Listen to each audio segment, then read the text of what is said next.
Paige, what are you doing lining shelves on a Friday night? I'm working off all my excess sexual energy.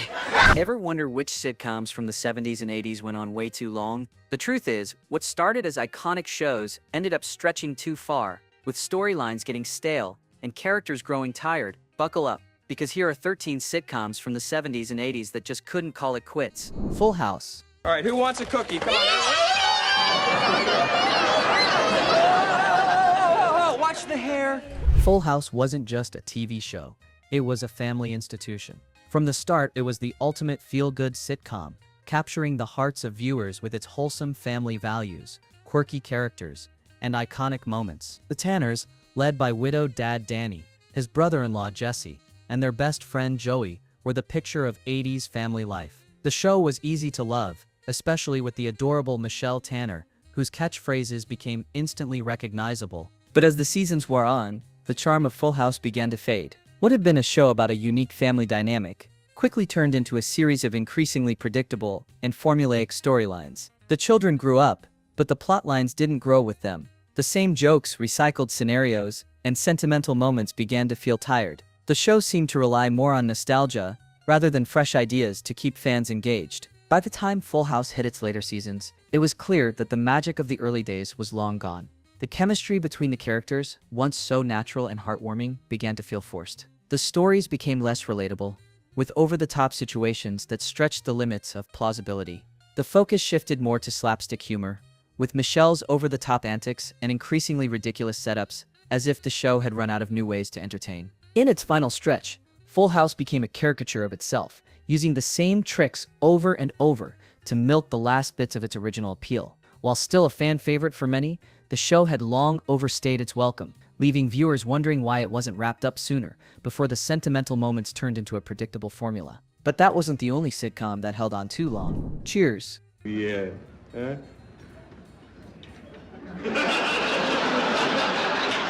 Cheers was a television juggernaut, setting the bar for ensemble sitcoms with its iconic setting, the cozy Boston bar where everybody knows your name, and a cast of unforgettable characters. With characters like Sam, Diane, Cliff, and the quick-witted Carla, it became a staple of American TV in the 80s. Its sharp dialogue, memorable one-liners, and witty humor made it a beloved classic. The chemistry between the characters was electric, especially the will-they-won't-they relationship between Sam and Diane, which kept viewers coming back week after week. But as the seasons progressed, Cheers began to show signs of wear. As key characters like Diane left the show, it started to lose some of the magic that made it such a hit in the early days. The addition of new characters, like Woody and Rebecca, was an attempt to fill the void, but it wasn't the same. The show's once perfect formula started to feel forced, with the central tension of Sam and Diane's relationship being replaced by recycled jokes and situations. The biggest issue came when the show began to rely too heavily on its reputation rather than fresh content. The writing, while still strong, became predictable,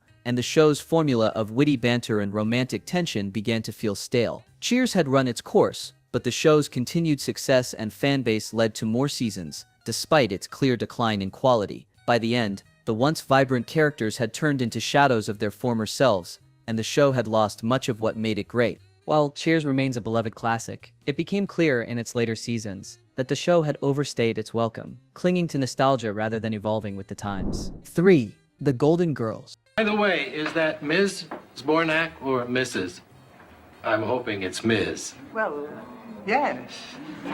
The Golden Girls was a groundbreaking sitcom, offering an unapologetically witty and heartfelt portrayal of life for four older women living together in Miami. With sharp writing, clever humor, and unmatched chemistry between the leads, Dorothy, Rose, Blanche, and Sophia, it became a cultural touchstone beloved by viewers of all ages. The show was more than just a comedy, it tackled real-life issues such as aging, friendship, and love, with a refreshing honesty that wasn't seen on television at the time. However, as time went on, the show began to lose some of its original magic. Despite still having a devoted fanbase, the Golden Girls couldn't escape the challenge of keeping its storylines fresh. While the characters themselves remained iconic, the jokes and situations started to feel repetitive. The core dynamic, once so vibrant, became a bit too predictable as the years passed.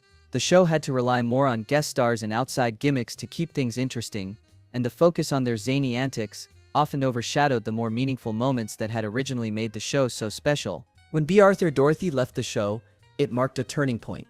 Though the remaining cast tried to soldier on, Without her dry wit and commanding presence, the Golden Girls lost some of its spark. The show tried to keep the same formula going, but without the perfect balance of personalities, it simply wasn't the same. The chemistry among the remaining cast members couldn't quite fill the void, and the Golden Girls began to feel like a shadow of its former self. While the show remains beloved by fans, it's hard to deny that by the end, the Golden Girls had overstayed its welcome, relying on the charm of its original concept without successfully evolving. But even the Golden Girls wasn't immune to the curse of staying too long. 4.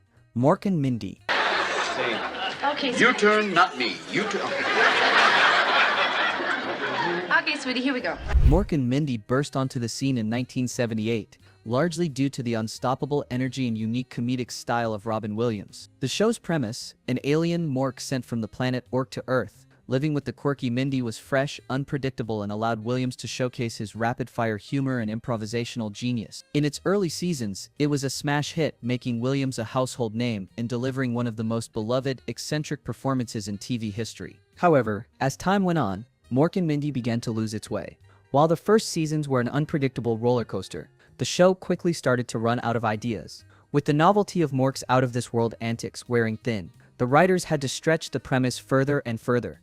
What began as a clever exploration of an alien's experience on Earth quickly became a series of increasingly bizarre and repetitive situations, with Mork's antics growing more outlandish just to keep up the laughs. Despite the show's star power, including Williams' incredible improvisation, the plotlines felt more like a gimmick, as opposed to genuine storytelling. By the third season, Mork had become less of a unique character and more of a tired trope, and the once brilliant chemistry between Mork and Mindy started to fizzle. The show was unable to balance the charm of the original premise with the need for fresh content, and it became a shadow of its former self. Ultimately, Mork and Mindy overstayed its welcome, dragging on for a season too long before it was canceled in 1982. Despite its strong start and the magnetic charm of Robin Williams, the show failed to evolve with its audience, and ended up being more about rehashing the same comedic formula rather than growing. But Mork and Mindy wasn't the only sitcom to fall victim to overextension. 5. Three's Company.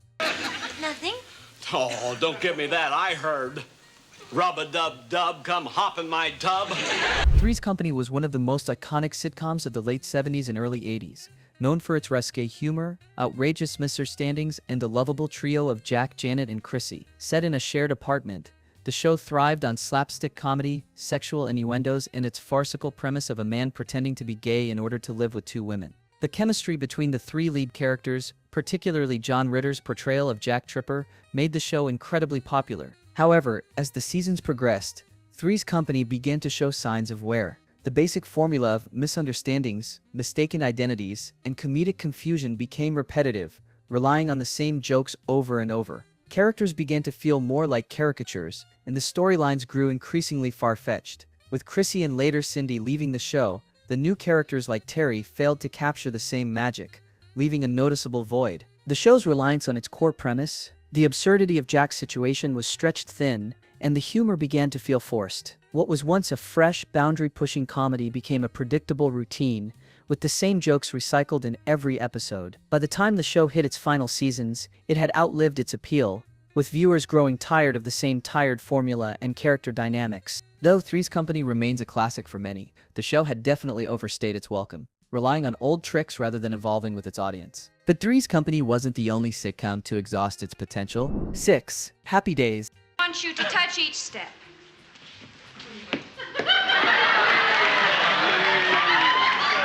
Happy Days was the quintessential feel-good sitcom of the 70s, capturing the essence of 1950s Americana, with characters like the lovable Richie Cunningham and the cool, leather-jacketed Fonz. From the moment it premiered, it became a staple of TV culture, making stars out of its cast and spawning countless spin-offs, including Laverne and Shirley and Mork and Mindy. Its simple, nostalgic approach to life in the 50s and early 60s won over viewers, and it quickly became one of the most beloved shows on television. But as the years rolled on, Happy Days began to lose its original spark. The departure of key cast members, especially Ron Howard, Richie, left the show floundering, while the writers tried to shift focus to the Fonz and introduce new characters like Chachi. The magic of the original core group was gone. The show's formula became increasingly strained, with episodes relying on gimmicks and absurd plot lines just to keep the laughs coming. Even the once captivating relationship between Richie and his family started to feel more like a routine. As the seasons passed, Happy Days seemed to lose its connection to the past that had made it so endearing in the first place. It became harder to justify the continuing adventures of the characters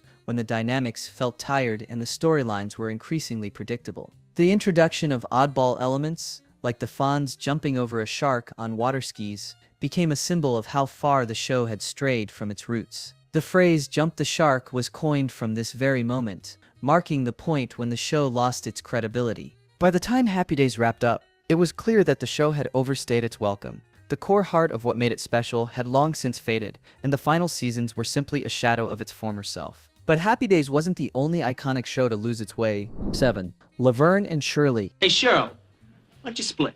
What? And leave Laverne unchaperoned? Oh, no. Laverne and Shirley was a massive hit when it first aired, bringing the wild, lovable duo of Laverne and Shirley to audiences everywhere. Set in Milwaukee, the show followed the escapades of two working-class women navigating life, love, and friendship with their quirky charm. The chemistry between Penny Marshall, Laverne, and Cindy Williams, Shirley made the show stand out as one of the best sitcoms of the 70s, and it quickly became a favorite with its zany humor and relatable characters. But as the show entered its later seasons, the cracks started to show. The comedic energy that made the show so great in the beginning began to feel repetitive. Laverne and Shirley's quirky antics started to lose their luster, and the show struggled to keep things fresh. The writers began introducing new characters and trying to shake up the formula, but without the same chemistry that made the original dynamics so fun, it didn't quite work. The departure of Cindy Williams, Shirley, in the later seasons was a major blow to the show. The writers attempted to keep things going with new characters and plot lines, but it never quite recaptured the magic. Laverne was left to carry the show alone, but the absence of Shirley's counterpart made everything feel off balance. The sitcom started to rely on gimmicks and repetitive plot lines, turning from an exciting, wild ride into a tired formula. In the end, Laverne and Shirley became another sitcom that overstayed its welcome. What once felt fresh and energetic became a show that clung to its past without evolving, leaving fans wondering why it didn't wrap up sooner. But even Laverne and Shirley wasn't immune to the pressure of staying too long. 8. The Facts of Life. Serene oasis of friendship and trust. The Facts of Life started off as a spin-off of Different Strokes, but quickly carved its own niche, focusing on the lives of a group of girls at the fictional Eastland School. The show was groundbreaking for its time, addressing topics like adolescence, friendship, and growing pains. It tackled issues that were rarely seen on TV at the time, and the diverse personalities of the girls, Blair, Jo, Natalie, and Tootie, created an engaging dynamic that made it relatable to a broad audience. But as the years went by, The Facts of Life started to struggle to keep up the momentum. While the first few seasons captured the spirit of teenage life and the challenges of growing up, by the time the girls entered adulthood, the show began to feel out of step with its audience. The show shifted away from its original focus on the girls' adolescence and started exploring more adult themes. While this might have worked in some instances, it didn't mesh with the charm of the show's earlier years. The later seasons of The Facts of Life felt forced, with the once strong characters beginning to feel like caricatures of themselves. The addition of new characters, like the house mother, Miss Garrett, leaving the series for a time, and other transitional changes, made it hard for the show to maintain its original chemistry. The humor became predictable, and the storylines began to lose their relevance, leaving many viewers disengaged. By the end, The Facts of Life was clinging to the same formula it had used for years, but without the freshness or relatability that had made it successful. The show's longevity was impressive, but ultimately, it had overstayed its welcome. 9. Growing Pains. Growing Pains captured the essence of suburban family life in the 80s, following the Seaver family with dad Jason, mom Maggie, and their 3 kids, Mike, Carol, and Ben. It was a classic family sitcom blending humor with heartwarming moments and was beloved for its relatable storylines about growing up, family dynamics, and adolescence. The show launched the careers of many, including Kirk Cameron as Mike Seaver, whose mischievous antics and classic 80s charm helped make the show a household name. However, as the years went on, Growing Pains began to show signs of wear. The Seaver children grew older, and what had once been an endearing portrayal of family life began to shift into increasingly awkward melodramatic plots. The show tried to maintain its relevance by adding more serious, sometimes preachy storylines about family struggles, teenage issues, and growing up, but this shift often felt like a departure from the show's original charm. The humor became more forced, relying less on wit and more on recycled family scenarios. One of the more significant changes came with the introduction of new characters such as Mike's girlfriend, and later a new child actor. These additions never quite meshed with the original chemistry of the Seaver family, leading to a disjointed feel in the later seasons. And while the show occasionally touched on real-life issues, it lacked the heart it had in the early years, with its characters becoming more like stereotypes than the relatable family members they once were. By the end, Growing Pains had overstayed its welcome. What was once a lighthearted look at growing up became a predictable routine, unable to recapture the magic of its earlier seasons. The show had run its course, but it lingered on, leaving fans to wonder if it should have ended sooner. 10. The Jeffersons. The Jeffersons was a groundbreaking sitcom, making history as one of the first to focus on an African-American family's journey to upward mobility. George and Wheezy Jefferson, along with their quirky neighbors, provided sharp, witty commentary on race, class, and society, all while delivering laughs. The show was both progressive and funny, becoming a cultural touchstone that spoke to the changing landscape of America in the 70s and 80s. However, as the show continued, the Jeffersons began to lose some of the spark that made it so impactful in its early seasons. The premise of George's upward mobility, his struggles with wealth and status, and the antics of the characters grew repetitive, relying on the same themes without much growth or evolution. The characters, once fresh and dynamic, started to feel a little stagnant, especially as the show continued to focus on the same issues over and over again. By the later seasons, the Jeffersons began to feel like a parody of itself. The show had been a commentary on class and race, but by the time it reached its final seasons, it was more about repetitive comedic situations than addressing the cultural issues that had originally made it so groundbreaking. While still beloved by fans, it became clear that the show had lost some of its original edge. In its final years, The Jeffersons became a shell of its former self, struggling to stay relevant while clinging to the old formula. What started as a smart, socially aware sitcom ended up overstaying its welcome, leaving viewers wondering if it might have been better to end it before the decline was too noticeable. But The Jeffersons wasn't the only sitcom to lose its edge as it kept going. 11. The Love Boat. The Love Boat set sail in 1977, offering viewers an escape to a luxurious cruise ship filled with romance, laughter, and adventure. The show was lighthearted and fun, with each episode featuring a new cast of guests and their romantic misadventures. The ensemble cast, led by Captain Steubing and a rotating crew, made The Love Boat a beloved series during its peak. It combined the allure of exotic locales with the charm of its cast, making it a unique addition to TV at the time. By the end of its run, The Love Boat had become a parody of itself, relying on recycled plot lines and gimmicks to keep things afloat. While the early seasons were fun and fresh, the show eventually lost its original charm, with the repetitive structure becoming more glaring as the years went on. It wasn't the vacation it once was. The Love Boat had overstayed its welcome, and viewers started to tune out. The Love Boat may have been a hit when it first launched, but like many long-running shows, it eventually outstayed its welcome. 12. Family Ties. Family Ties was a standout sitcom of the 80s, showcasing the generational clash between liberal parents Stephen and Elise Keaton and their conservative son Alex P. Keaton, played by Michael J. Fox. But as Family Ties entered its later seasons, it struggled to keep up with the shifting landscape of television. While Alex's political views remained a key point of humor, the show began to rely too heavily on his character's antics rather than evolving its storyline. As the other characters, particularly the Keaton kids, grew older, the focus on political jokes and the generational divide started to feel repetitive. The show's formula of Alex clashing with his parents became increasingly predictable, and the freshness it had in its early years began to wane. The addition of new characters like Alex's girlfriend and later his wife felt like forced attempts to keep the show dynamic, but these plotlines never quite hit the same mark. The Keaton family became more of a caricature of themselves, and what had once been a clever, politically charged sitcom turned into a predictable family comedy. By the time the show wrapped up, it had lost much of its original appeal and seemed to be holding on to the past rather than evolving with the times. Family Ties had become a shadow of its former self by its final seasons, overstaying its welcome as the laughs grew fewer and farther between. 13. Perfect Strangers. Perfect Strangers was a beloved 80s sitcom that initially charmed audiences with its odd couple dynamic. The show followed Larry, a straight-laced, somewhat uptight guy from Chicago, and his fun-loving cousin Bulky, a carefree immigrant from the fictional island of Mypos. Their contrasting personalities created a comedic tension that made the show both heartwarming and hilarious. The premise, based on cultural misunderstandings and misadventures, was fresh, and the chemistry between the two leads, Mark Lynn Baker and Bronson Pinchot, was undeniable. In its early seasons, Perfect Strangers was a standout sitcom, offering clever humor and memorable catchphrases.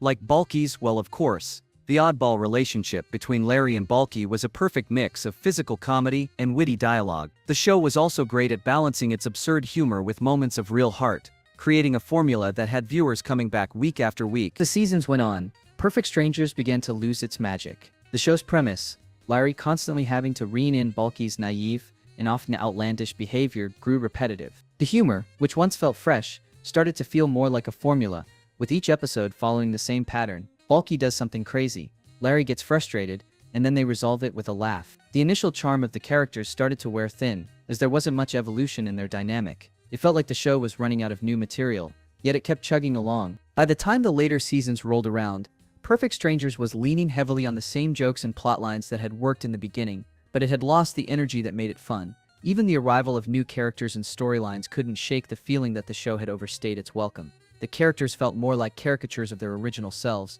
and the once unique blend of humor became stale. Ultimately, Perfect Strangers was a great sitcom that captured the cultural clash and heartwarming humor of its time. But it wasn't able to sustain that magic for long. Like so many other sitcoms, it became a case of a great premise that couldn't evolve with its audience. By the time it wrapped up, viewers had already moved on, and the show's legacy was more about what it once was, rather than what it became. So there you have it. 13 sitcoms from the 70s and 80s that stayed on far too long. What once made them unforgettable slowly faded as the years passed, and what was once fresh became formulaic. The magic that captured our hearts eventually turned into something that felt more like a routine than entertainment. These shows are still cherished by many, but it's hard not to wonder how much better they might have been if they'd wrapped up sooner before the quality started to dip. Do you agree with this list, or are there any other sitcoms you think should have been included? Let us know in the comments below. And if you enjoyed this trip down memory lane, don't forget to hit that like button and subscribe for more videos like this one. Thanks for watching.